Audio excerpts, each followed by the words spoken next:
27 मई 1964 को प्रधानमंत्री जवाहरलाल नेहरू का निधन हो गया। देश के सामने सबसे बड़ा सवाल था कि नेहरू के बाद कौन। अमेरिकी पत्रकार और लेखक वेल्स हैगन अपनी किताब आफ्टर नेहरू हूँ में लिखते हैं कि उस समय पीएम पद की रेस में सबसे आगे मोरारजी देसाई थे।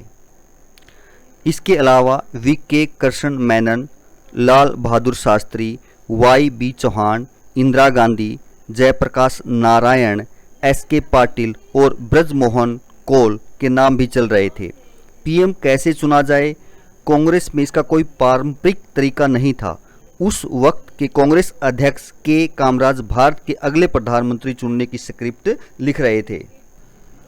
लाल बहादुर शास्त्री के साथ लंबे समय तक काम कर चुके सी.पी. श्रीवास्तव अपनी किताब Lal Bahadur Shastri a life of truth in politics में लिखते हैं कि कांग्रेस का वामपंथी धड़ा चाहता था कि नए प्रधानमंत्री के चुनाव को थोड़े दिनों के लिए टाल देना चाहिए, क्योंकि नेहरू के निधन से लोग बहुत दुखी हैं। वे कार्यवाहक प्रधानमंत्री गुजारीलाल नंदा को ही पीएम बने रहना चाहते थे। इस सुझाव को कांग्रेस अध्यक्ष कामराज ने खारिज कर दिया। उन्होंने पार्टी के वरिष्ठ नेताओं के साथ बैठकें शुरू कर दी। नेहरू के निधन के अगले ही दिन यानी 28 मई 1964 को कामराज ने वरिष्ठ नेताओं और राज्य के मुख्यमंत्रियों से चर्चा की। इसी दिन 18 ओबीसी और एससी सांसदों ने पीएम पद के लिए जगजीवन राम का नाम आगे किया, लेकिन ज़्यादा समर्थन नहीं मिलने के कारण एक ही दिन में यह प्रस्ताव गिर गया। जब पत्रकारों ने मोरारजी देसाई से पूछा कि क्या आप पीएम बनने जा रहे हैं, उन्होंने कहा कि अगर जनता की मर्जी है तो मैं इसके लिए चुनाव भी लड़ने को तैयार हूं। हालांकि सर्वसम्मति से पार्टी में राय बनने का प्रयास जारी है। जब यही बात कांग्रेस अध्यक्ष से पूछी गई तो उन्होंने कहा कि आप कल तक इंतजार कीजिए, कांग्रेस वर्किंग कमेटी ही फैसला करेगी। देर शाम कामराज ने मोरारजी से फोन पर लंबी बात की। इससे मोरारजी को लगने लगा कि वही अगले पीएम बनेंगे। 30 मई 1964 को कांग्रेस वर्किंग कमेटी की बैठक से पहले ही पीएम का नाम तय हो गया था। जब इंदिरा गांधी और लाल बहादुर शास्त्री की मुलाकात हुई तो हालात को भांपने के लिए शास्त्री ने इंदिरा से कहा कि आप क्यों नहीं लड़ती। इंदिरा ने कहा कि मैं अभी पिता की मौत के सदमे में हूं, इस वक्त पीएम पद का चुनाव लड़ने के बारे में सोच भी नहीं सकती।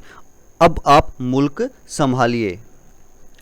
1 जून 1964 को हुई बैठक में तय हुआ कि कांग्रेस अध्यक्ष कामराज जो फैसला लेंगे उसे सब मानेंगे। 2 जून को कार्यकारी पीएम गुलजारीलाल नंदा ने प्रधानमंत्री पद के लिए शास्त्री का नाम प्रस्तावित किया।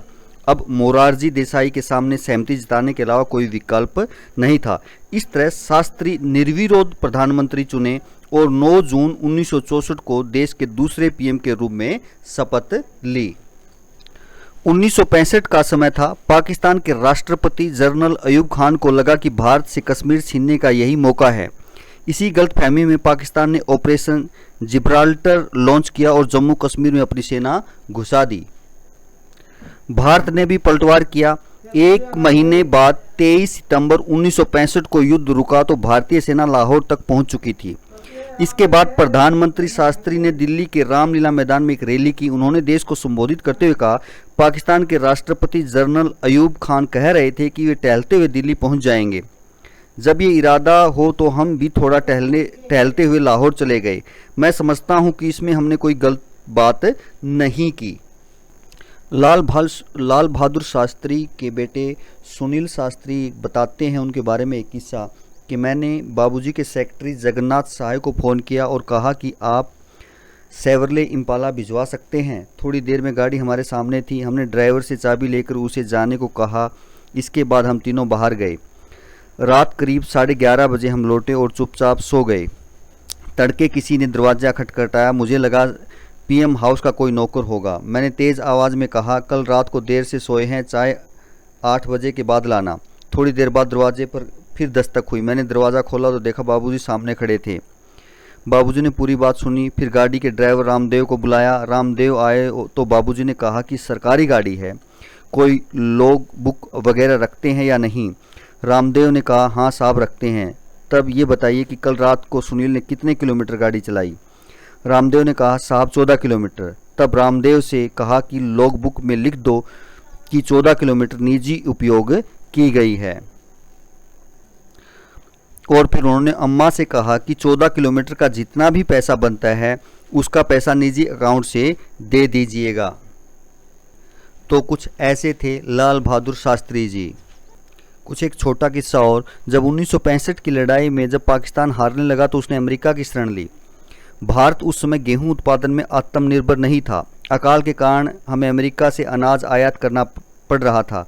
अमेरिका के राष्ट्रपति लिंडन बी जॉनसन ने शास्त्री को गेहूं की सप्लाई बंद करने की धमकी दी। लाल बहादुर शास्त्री के बड़े बेटे अनिल शास्त्री बताते हैं, शास्त्री को यह धमकी बहुत बुरी लगी। उन्होंने चीज़ें कैलकुलेट की और इस नतीजे पर पहुंचे कि देश के लोग सप्ताह में एक वक्त भोजन न करें तो खाद्यान्न की समस्या में सुधार होगा। ये फैसला लेने से पहले उन्होंने अम्मा यानी ललिता शास्त्री को फ़ोन लगाया। उन्होंने पूछा कि अगर आज शाम हमारे घर में खाना नहीं बने तो दिक्कत होगी क्या? अम्मा ने कहा नहीं होगी। उन्होंने कहा कि मैं देखना चाहता हूं कि मेरे बच्चे एक वक्त का उपवास करके भूखे रह सकते हैं या नहीं। शाम को खाना नहीं बना, हम सब ने उपवास किया।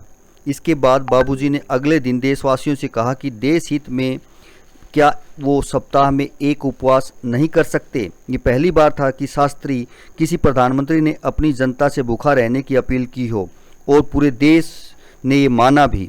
इसके बाद 1965 में दशहरे के दिन दिल्ली के रामलीला मैदान में लाल बहादुर शास्त्री ने पहली बार जय जवान जय किसान का नारा दिया था। ये किस्सा है 1966 का। सोवियत संघ ने भारत के प्रधानमंत्री लाल बहादुर शास्त्री और पाकिस्तान के राष्ट्रपति जनरल अयूब खान को समझौते के लिए ताशकंद बुलाया। अनिल शास्त्री और पवन चौधरी अपनी किताब Lal Bahadur Shastri lessons in leadership लिखते हैं कि जब शास्त्री 3 जनवरी 1966 को अयूब खान से मुलाकात के लिए निकले तो बहुत ठंड थी। ताशकंद की सर्दी से निपटने के लिए वे अपना खादी ऊनी कोट साथ ले गए थे। इस कोट में शास्त्री को देखकर रूस के प्रधानमंत्री एलेक्सी कोसिगिन को लगा कि ये कोट ताशकंद की सर्दी को पर्याप्त नहीं होगा। इस कारण उन्होंने शास्त्री के लिए गर्म कोट भिजवाया। कोसिगिन को उम्मीद थी कि शास्त्री सम्मान स्वरूप उनका दिया हुआ कोट पहनेंगे, लेकिन अगले दिन फिर शास्त्री वही खादी का कोट पहने हुए थे। कोसिगिन ने झिझकते हुए पूछा, प्राइम मिनिस्टर क्या आपको वो कोट पसंद नहीं आया?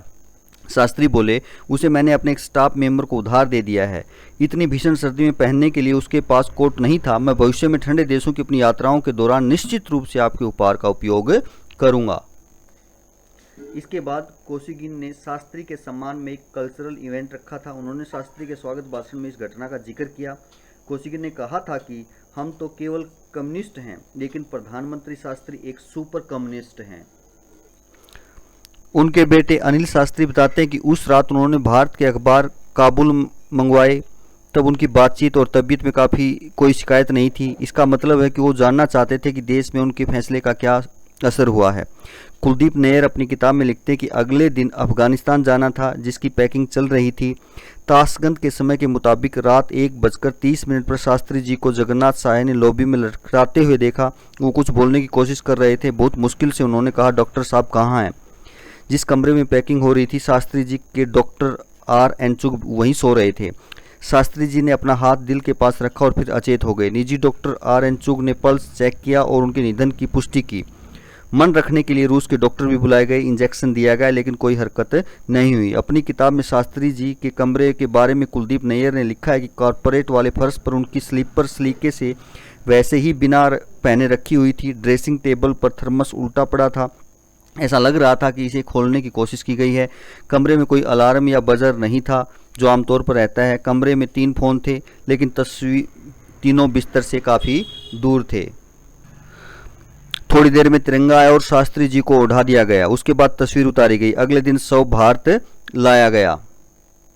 शास्त्री जी की मौत का मामला उठता रहा। तत्कालीन सरकार ने पोस्टमार्टम भी करवाया। 1970 में जनता पार्टी की सरकार आई। जांच के लिए कमेटी बनी, राजनारायण कमेटी।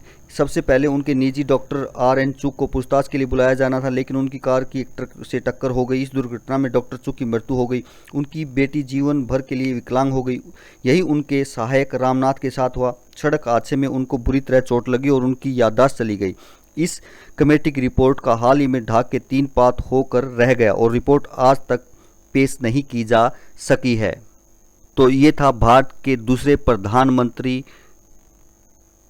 लाल बहादुर जी का सफ़र। आप अपनी राय कमेंट्स में दे सकते हैं। चैनल को लाइक और सब्सक्राइब कर सकते हैं। धन्यवाद।